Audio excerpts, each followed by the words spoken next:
that we are in Christ Jesus. We have a relationship with him. We're no longer bound to the shackles of our own self-righteousness through deeds and works.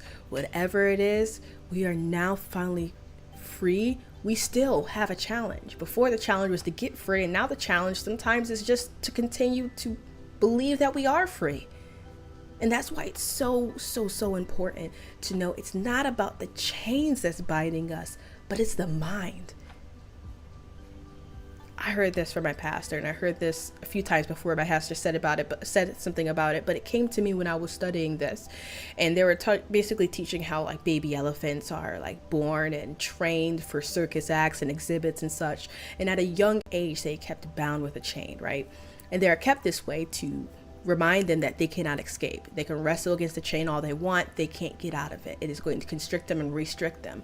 However, over time, as the elephant grows, instead of using a chain, they use a simple rope. A rope that could be snapped with any slight force of a grown elephant.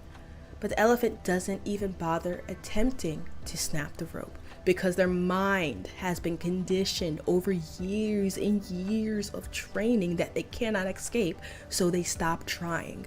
Their mind is what kept them in the chain.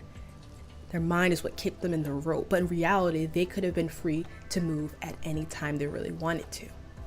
And that's why this is so important, that when Christ says that we have to renew our minds, do not conform to this world, but renew our minds with his word.